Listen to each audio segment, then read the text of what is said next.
welcome to the program. It's the Joe Pag Show. Great radio stations all over. Newsmax TV, iHeartRadio. Glad to have Senator Ted Cruz on the line. Ted, how are you? Pags, great to be with you. I'm doing terrific. It's always an absolute pleasure. Got to get some business out of the way first. I just had a guy from Minnesota tweet me. He said, because you were born in Canada, would would moving to Minnesota and being their senator? well, tell him I appreciate the sentiment, but I'm damn proud to be a Texan. Okay, I had to get that out of the way. All right, I watched last night the entire thing. I thought you were masterful, and I want to get into it in earnest in a second here. But I've got to start with the news of the day. The left-wing mainstream media is lying about why Senator Elizabeth Warren was shut down because of protocol in the Senate last night. They're all reporting that it was because she dared want to read a letter from Coretta Scott King, the now late widow of Martin Luther King Jr. You and I both know that's not true. Why was she told to stop speaking? And by the way, 2 senators have read that letter since then, so it wasn't about the letter. What do you know about what happened last night and why she was stopped?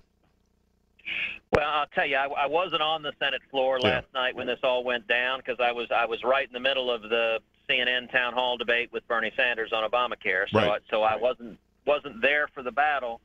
But what I could tell you is the Senate Democrats, I mean, they are right now filled with rage and fury. They're in a state of denial over the election. Right. And they're really angry at the voters. They're angry at the American people for voting for a Republican president, a Republican Senate, a Republican House. And they're lashing out. And with respect to Jeff Sessions, who we're getting ready to confirm as Attorney General in just a few minutes tonight, Elizabeth Warren was recycling false and slanderous accusations. And unfortunately, Democrats, when they get desperate, their most often recourse is just to throw around baseless accusations of racism. And so she was smearing his character, and it's against the Senate rules to do that, and that's ultimately what happened last night. And it's really a manifestation of her anger and the anger of the other Senate Democrats at the American voters. It is U.S. Senator Ted Cruz from the great state of Texas. I watched the debate last night with Bernie Sanders. I want to thank you. I want to thank him for doing it. I thought it was very informational. Sure. I thought it was very informative. Let's get past the idea and the fact that Dana Bash would interrupt you incessantly and allow him to continue as long as he wanted. I didn't make that up. That really happened. Ted, I don't think she even knows she's doing it, but she did it almost every single time. But you brought the facts, you brought the goods, and you had people in the audience that were obviously on your side. There were some that obviously were on Bernie's side, and I thought the way you dealt with it was great. Give me an overview of how you feel about having done that. Was it beneficial? How did you feel getting through it? Because I thought you did great. Well, thank you, Joe. Look, I thought it was terrific. I mean, it was 2 hours long on an issue of substance, and then that was probably more substance on health care than we had the entire presidential campaign season. Typically you get 60 seconds or 90-second sound bites, and people just do their talking points on both sides, and that's it. I thought it was really good to drill down on a topic that matters to all of us. Health care is real and personal, and it's about our lives and our family, and I thought it was really beneficial to get beyond the superficial talking points and talk about the disaster that Obamacare has been. Go ahead. Go ahead. It's interesting because I think there's a little bit of a delay, so I'll jump in. It's interesting because what you said at the end was really great. Bernie Sanders, I agree with you, really believes what he said last night. It's not like he's making it up for some trickery. He really believes it. He just happens to be dead wrong. And I want to use the example of the hairdresser from Fort Worth. Yeah. Her entire point was, I want to hire more people. I want to hire over 50 people. I want to open new businesses. I want to employ many more people in my community. I can't afford to do it. And he almost played like gotcha. You've got good health care for yourself, but not for your employees, and you're a bad person. Well, it turned out at the end she can't even afford health care for herself. Does he not realize that if you employ more people and you make health care more affordable, then those people that you're employing can go and buy it? Did he miss that point? He really doesn't realize this. I mean, listen, to Bernie's credit, he's honest and he's candid. He is a socialist. He admits he's a socialist. Yeah. And he believes the answer to every problem is more government power and more government control. The question you're referring to, for the folks of your listeners who didn't watch it last night, was a woman from Fort Worth who was a small business owner who had several small hair salons up at Fort Worth. And she said that they had 48, 49 employees, but she couldn't and wouldn't hire anymore because if they get over 50, it puts her under Obamacare. And she said that would bankrupt her, would drive her out of business. And Bernie's answer was essentially tough luck. He said, first of all, I don't know much about hairdressing or small business. Right.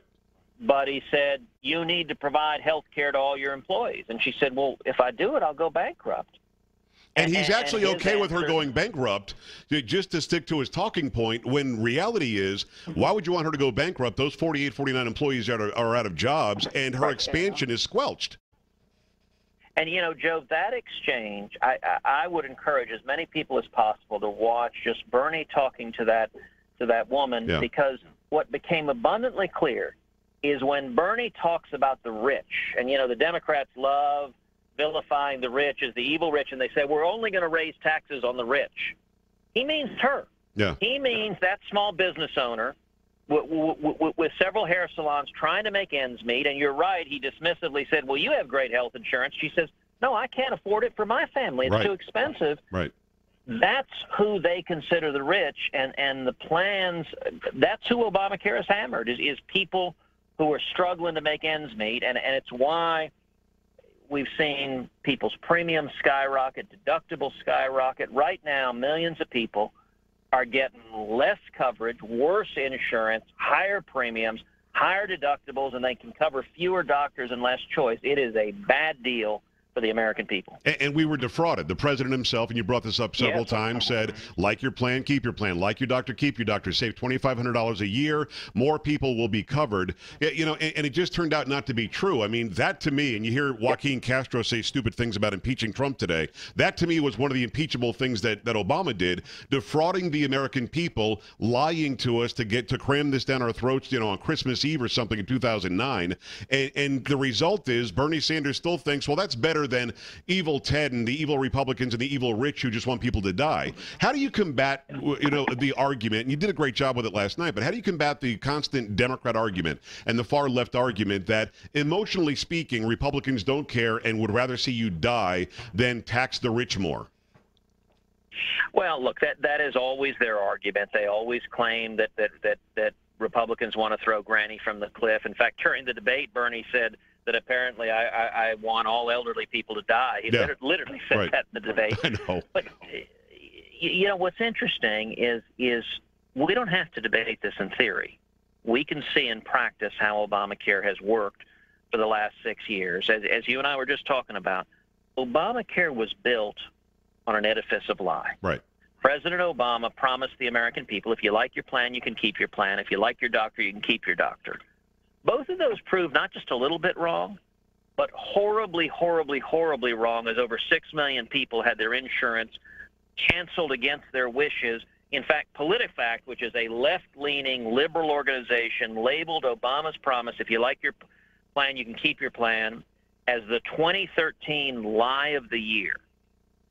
And Obama also promised, and Bernie promised, and the Democrats promised, that Obamacare would cut the average family's premiums by $2,500. Now, that didn't prove just a little bit off. It's not like they ended up, they only dropped $2,000. That would be pretty good if that's what happened. Right. The average family's premiums have increased by $5,000. And so people are hurting, and that's why they're so upset with Obamacare. And you ask, how do you counter the rhetoric? You counter the rhetoric with facts, which is the proposals that I'm advancing are proposals to put Bernie and Obama and the Democrats want government in control of your health care. I trust you and your doctor to make the health care decisions for you and your family. And we need to repeal Obamacare and then enact common sense reform that expands competition, that empowers patients, and keeps government from getting between you and your doctor. I quite literally have about a minute. It's Senator Ted Cruz, and I really appreciate the time. I very quickly want to go here on a very complicated question. The one woman who said she used to live in Texas, moved to Maryland. First of all, there's on the internet today that she was holding a Gmail email that had the topic as your question. So there's question about whether there was collusion there. Having said that, it's a very real situation that people could fall through the cracks if they don't have coverage now. And I love the idea of traveling accounts, of competition competition across state lines. Pre-existing would be covered for those people. But what about somebody who doesn't have any insurance now, like that woman suggested she was? What do you do with a person like that should you get rid of Obamacare and put something better in? Right. Well, she described that she was on Medicaid, and one of the things the press never tells you is the majority of people who've been covered under Obamacare have been shoved onto Medicaid. And Medicaid produces really poor health outcomes. In fact, the data show that Medicaid produces much worse health outcomes than private insurance. In some instances, worse health outcomes than people with no insurance at all. Long waiting lists. People can't see doctors. Health insurance is not about having a plastic card in your wallet. Right. It's about actually being able to see a doctor and getting care. And tons of doctors aren't even taking Medicaid now. They've actually turned the people away. That is exactly right. Medicaid, the outcomes have been really poor, and it's been hurting the most vulnerable. Right. What we need to see instead is programs that expand choice and lower costs, such as allowing you to buy across state lines, expanding health savings accounts. And I got to leave it there. It's a hard network out. Ted, I got to leave it there. I can't thank you enough for taking the time. Let's do it again very soon, okay? Can we? Terrific. Thank you, Pat. God bless. All right, brother. Thank you. Senator Ted Cruz. We got to go on TV. We continue on radio. We'll hear from you on this. Stay here.